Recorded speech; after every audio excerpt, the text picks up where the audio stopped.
Hi, I'm back. Welcome back to my video, and today we'll be talking about the Mr. Beast and Chris Tyson drama. I have considered that maybe I should have waited a little more, but I just decided to do the video because there is a lot to cover and there is more truth that is still coming out or waiting to come out. Anyways, without further ado, let's proceed with the video.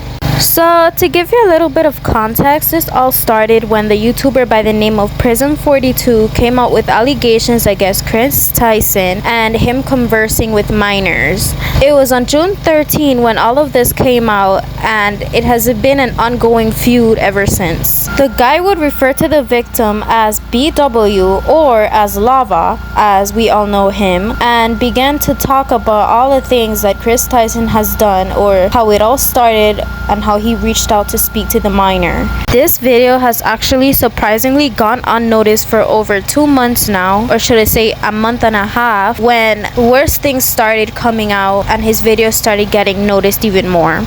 The video has drawn so much attention to the point that big artists such as Penguin Zero, Internet Anarchist, and Parlo has made videos on the situation. If I'm being honest, one thing that surprised me the most is that I never even thought that Mr. Beast, a highly liked YouTuber and the most unproblematic on the internet, would now finally be getting into hot water and even possibly getting cancelled, but that is highly unlikely due to his high following. Moving along, when all of this came out, the first thing that went viral and blew up on the internet was the text messages between him and the boy called Lava, who was apparently 12 to 13 at the time. There are inside sources and even Discord messages that prove that he was talking and conversing to minors in a secret server that no one even knew about until now. After this whole ordeal, it looks like Mr. Beast has gone on hiatus since this is his last post on Twitter, and he hasn't posted on YouTube ever since as well. He did state that he was not aware or do not condone any of these things in his very own company. However, this was later proven to be false, as there were messages leaked inside Ava Chris Tyson's Discord server indicating that he was indeed there and very well aware of what he was doing. It is said the reason why Mr. Beast chose to kick out his long-life friend ever since he was young is because he wanted to protect his company and the money, the stocks, and whatnot. And Ava Chris Tyson being there is ultimately going to affect his career. Now at this point, Ava Chris Tyson and even Lava have been friends for years. It has gotten to a point that even they would hang out in secret. I think Chris Tyson then was still unsure of his sexuality, so the fact that he's hanging out with a little boy seemed weird. I think it was Lava who had the bright idea to use a van and drive out to the middle of nowhere and plan out their hangout. Now, the thing that gets confusing is that in some YouTube videos, it's Chris Tyson who had the idea, but in other YouTube videos, they say that it was Lava's idea. So I am still unsure. Someone please clear this in the comments for me if you want.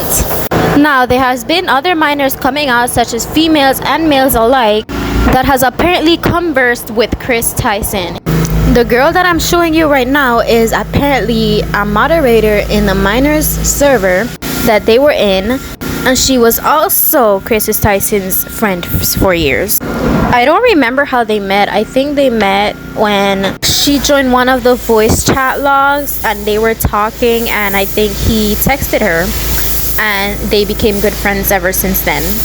There was also another victim who had blonde hair. He also came out to talk about the situation with Chris Tyson and how he would make sexual statements in his Discord server. He also talked about how at the time no one really thought much about it because everyone thought he was cool, like, you know, children being children. He was just a cool YouTuber and everyone wanted to be like him at the time. Only then, when you look back at the messages, you realize that it was not okay. This looked really wrong. This is a guy that I mentioned. There is a picture of him and there is a video on him on Twitter if you guys want to see the full thing. Y'all, it even got into a point that even Andrew Tate said something about this. Surprise, surprise. Didn't see that one coming. Fucking hell. You know what's most amazing to me about this whole scenario? That nobody seems to point out this guy's name. Mr. Beast. They think that's a bit of a strange name. I'm sure I could Google it and there'd be some bullshit reason why he's called Mr. Beast. I'm sure they'll come up with some stupid story that when he was a kid, he had a figurine called Beast, and then when he grew up, he wanted to be a figurine. Some fucking garbage. Why would the largest YouTube channel with an affinity towards children in the world be named after the beast from the devil? Why would that happen? Is that a coincidence? Considering the fact that you don't get to become the largest YouTube channel in the world without permission. The video is actually 4 minutes long if you want to go ahead and see the video, but it's actually just him talking about Mr. Beast and how he became a YouTuber because of the Matrix and whatnot. So you wouldn't really miss anything important. Moving along. Now that we have covered Chris Tyson and his alleged pedophilia, we want to move on to the Mr. Beast drama. You see, after the Chris Tyson controversy, Mr. Beast was also caught in the fire. And now everyone is digging up dirt on him that no one really saw before. And even ex-employees are coming out to reveal the truth to the world. Now, Dogpack404 is an ex-employee working under Mr. Beast and his company. He made this YouTube channel for the purpose of exposing Mr. Beast, his scams, and his fake giveaways, other things and such. He did say in his YouTube video that he would make a part 2, and I have already seen it, so it does cover a whole lot of things and also why things make a lot more sense now. Basically, what he's implying here is that sometimes Mr. Beast would tell the kids, oh, if you subscribe, you'll get a chance to win a gift. Now, this was proven false when he ultimately said that half of the winners are actually people that he knows, such as his girlfriend being in previous games, him giving money to one of his employer's cousins and such. He also promoted lottery and scams. This is an example. I remember coming across a comment on Twitter saying how they never got their giveaway, and Mr. Beast's team reached on their comments and said to DM them if this ever happened again. The thing is, the winners of the giveaway have gotten messages like these in the past, and the team would never actually respond, so they would never actually really win their giveaway. Now, because of Dogpack404's viral video, now Mr. Beast's team is looking to silence him and even possibly win him over, trying to make him take down the video and even telling him himself or admitting that he has leaked company secrets, which proves that he was indeed scamming, doing lottery, gambling, and even faking giveaways. The crazy thing is that this isn't even the tip of the iceberg, because it got worse. Dogpad404's number got leaked and even got texted saying that Mr. Beast was hiring a private investigator to look into him, to discredit him, and even look for his and his family's social media accounts to dig up dirt on him and frame him. That is just crazy. One thing that they have stated is that apparently he's a drug addict, he's a super obsessed fan and such. Those are all lies and discreditation so that Mr. Beast can put him down. And they said if he doesn't take the video down, then the investigator may possibly even threaten his family. It goes to show how far Mr. Beast is willing to go. There are even claims saying that he is taking down videos about him and removing evidence so that no one can even dig up dirt on him anymore.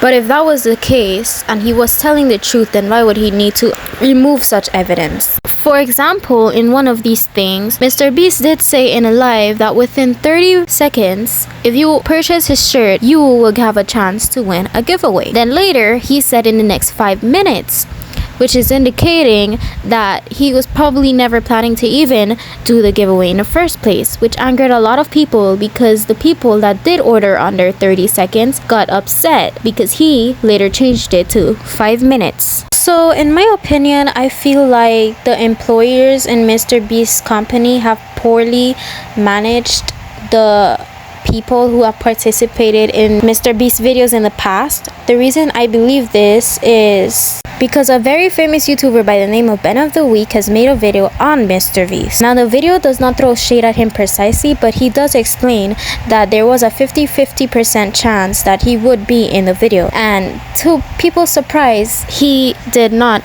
get into the video. Now, it was to be expected because it is a 50-50 chance, and they did give him a heads up, so we can't really throw shade at Mr. Beast for that. But the thing is, Ben of the Week has been staying in that hotel for a really long time, patiently waiting to know whether he got in or not.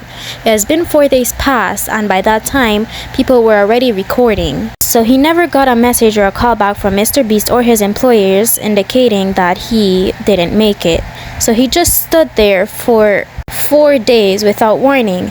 Eventually, he took the hint and decided to go home because he wasn't replying to Ben of the Week's texts and such. Apparently, there was also no space, so Ben of the Week ended up staying in a hotel across from them.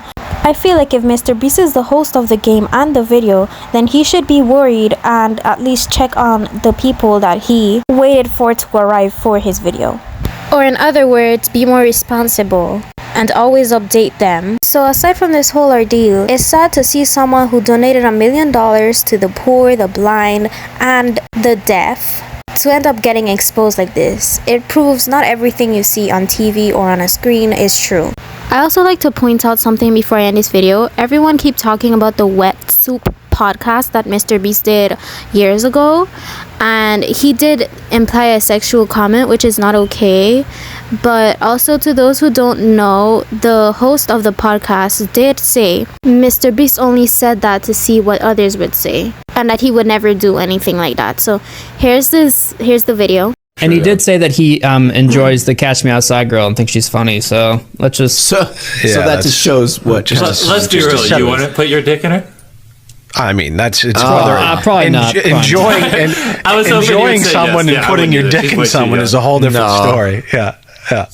I don't know if he's just saying this to defend him, and other people have said that they apparently heard him in the background say, I wouldn't do that either, something like that. But I mean, you tell me in the comments below if you hear it, because me personally, no matter how much I listen to the clip, I can't hear him saying that. I only hear that one statement. I'm gonna end the video now. Thank you so much for watching. If you like my content, subscribe. It's up to you. Bye.